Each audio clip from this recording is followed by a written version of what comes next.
to give the people who are going to change the stage some slack that you're not all focusing your attention on them, which I'm sure is going to quite happen rather soon, I hope.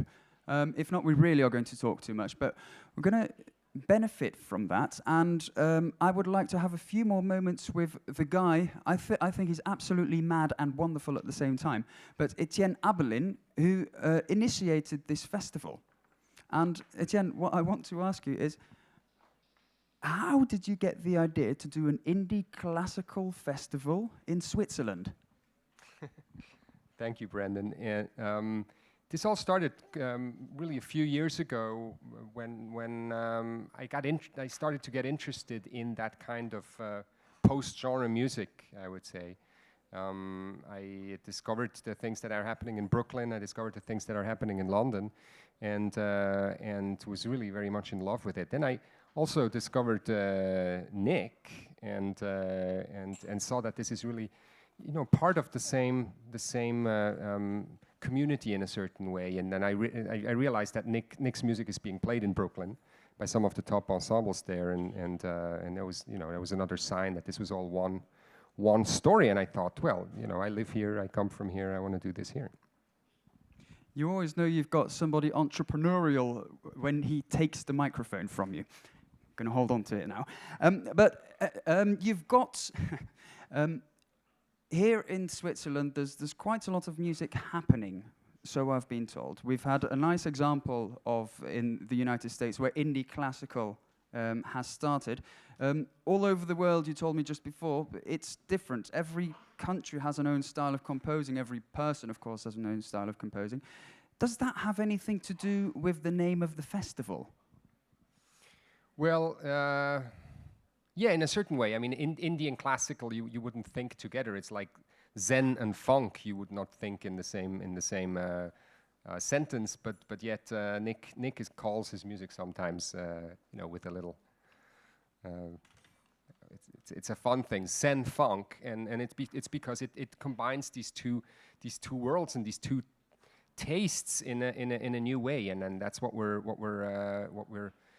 fascinated in, to develop musical strategies really coming out from inside the music, which incorporate different influences. And then we thought, well, apples and olives are really not quite the same. One is sweet, the other one is salty, and you would think that there's not many dishes with the two, but I'm told there's actually more dishes combining the two than I thought initially. And so actually, there's going to be a little intermission afterwards, and we have some amazing chefs. They're called Chef, Franz and Bruno, and they prepared for you. It's on the counter already. Caramelized olives and spicy apple pickles. So you're very invited to taste these strange taste combinations, which is what we love musically and in terms of tastes.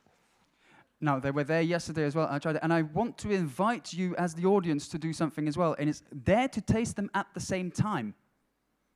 Because it might taste like an apple or an olive, but what happens if you put them both in your mouth at the same time? And yes, I did indeed do that. How was that? It's magical. I won't say any more. Guys, how are we doing at the back?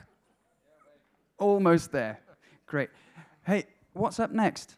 Well, the interesting thing in this post-genre world, or actually in the world of composed music these days, is that there's so many different directions it takes, and many of them are fascinating and absolutely wonderful. And we have a Swiss composition coming up by Yannik Giger, who's a young Swiss composer who we feel is part of the family in some ways. He's a video artist and a composer, and he has a wind quintet which will come up and which will play one of his pieces. And I think we should ask Yannik up here to ask him a few questions. I'll take the hint. Yannik, are you here? Come over. Get away from the bar. Yeah, and get out of the audience indeed. Ladies and gentlemen, It is a true honor to have beside us Yannik Giger. So you're Swiss and you're a composer. Did you know about Indie Classical before this festival? Nope. And have you heard anything in the festival yet? Nope. You're so honest, these Swiss people. It's great. I hope it's going to happen next year as well. But what are we going to hear immediately afterwards? Also ich rede Schweizerdeutsch, wenn es okay ist. Das ist ein Blöse-Quintett, das ich geschrieben habe vor einem Jahr für das Nexus Reed Quintett. Also ich muss vielleicht ein bisschen ausholen. Es gibt ja viele Leute, die haben sehr, sehr viel Respekt vor alter Musik. Die sagen zum Beispiel, die späten Schubert-Sonaten, die darf man erst spielen, wenn man 20 Jahre Klavier gespielt hat, weil das ist alles heilig. Und ich habe so viel von dieser Musik gehört, dass ich es einfach nicht mehr wegbekomme. Das heisst, bei diesem Stück fließt Brahms und Schumann rein, weil das eine Zeit war, wo ich das auf dem Klavier gespielt habe. Und das Klavier ist 30 cm entfernt von meinem Schreibtisch. Und weil es auch eine kalte Jahreszeit war und die Wohnung nicht richtig heizen konnte und ich immer kalte Finger hatte, habe ich viel Klavier spielen, damit meine Finger warm bleiben. Und so ist das sozusagen alles ineinander reingeflochten. Das Stück heisst Contaminare, das heisst so viel wie, es gibt verschiedene Begriffe, aber die eine Übersetzung ist verschmutzen.